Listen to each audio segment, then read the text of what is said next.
सभी को राम राम। मैं हूं अंकित सिंह। हाल ही में एक मामला देखने को मिला जहां पर मध्य प्रदेश में एक महिला संत के द्वारा अन्य संतों को महामंडलेश्वर पद की उपाधि दिलाने के संबंध में करीब 7 लाख से भी ऊपर रुपयों की ठगी की गई।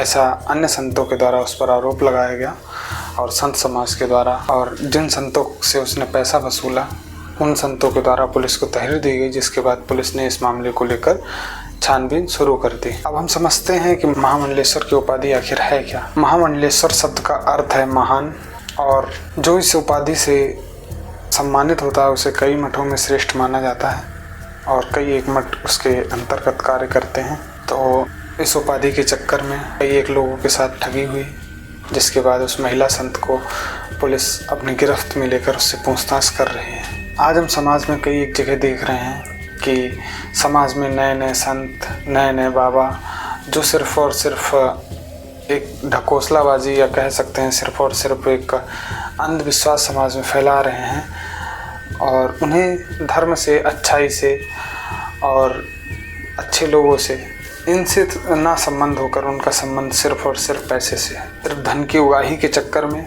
वह अपने अंधविश्वास को, पाखंड को फैला रहे हैं और समाज को अन्य कई एक बातों का भय दिखाकर धन की उगाही कर रहे हैं। कई एक वीडियो आपने सोशल मीडिया पर देखे होंगे जिसमें लोग भगवान का स्वरूप धारण कर, एक नकल धारण कर अपने आप को स्वयं भगवान का स्वरूप बताने लगे हैं, अपने आप को भगवान की तरह पूजा अर्चना करवाने लगे हैं, और लोग इतने बड़े अंधविश्वासी हो गए हैं जो इंसान की ही पूजा करने लगे हैं। व्यक्ति की मानसिकता अच्छी हो सकती है, व्यक्ति के भाव अच्छे हो सकते हैं, किंतु यह कह देना कि व्यक्ति ही भगवान है, यह पूर्णतः असत्य है। मैं इस मत के बिल्कुल विरुद्ध हूँ और होना भी चाहिए, क्योंकि व्यक्ति के आचरण, विचार, कई एक अन्य चीज़ें अच्छी हो सकती हैं, व्यक्ति की तारीफ़ की जा सकती है, हम व्यक्ति का अनुसरण कर सकते हैं, किंतु हम कह दें कि वह व्यक्ति ही भगवान है, ऐसा बिल्कुल संभव नहीं है।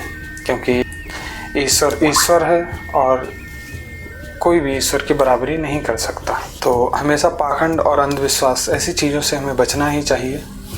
जहाँ पर धन उगाही हो रही है वहाँ पर हमें दूर से ही पता चल जाता है कि कहीं मंदिर में गए, उन्होंने तुरंत कह दिया कि अगर पैसे नहीं चढ़ाएंगे तो ये हो जाएगा, तुरंत जाके संकल्प पहले बांध दिया, बाद में मंदिर में बाद में घुस पाए, पहले संकल्प।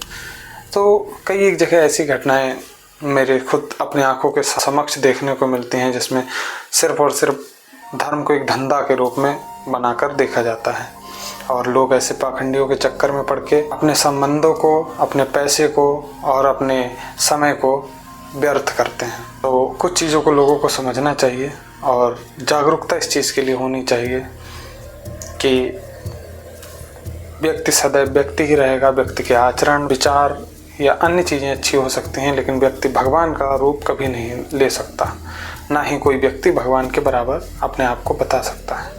ऐसी चीज़ों का हमें विरोध करना चाहिए जो ऐसे कार्य करते हैं और जो समाज को अंधविश्वास की राहों पर ढकेल रहे हैं। हमें ऐसे लोगों के विरुद्ध खुलकर आवाज़ उठानी चाहिए। आप भी इस मामले में अपनी राय अवश्य रखें। तब तक के लिए नमस्कार। फिर मिलेंगे किसी नए टॉपिक के साथ। अपना कीमती समय देने के लिए बहुत बहुत धन्यवाद।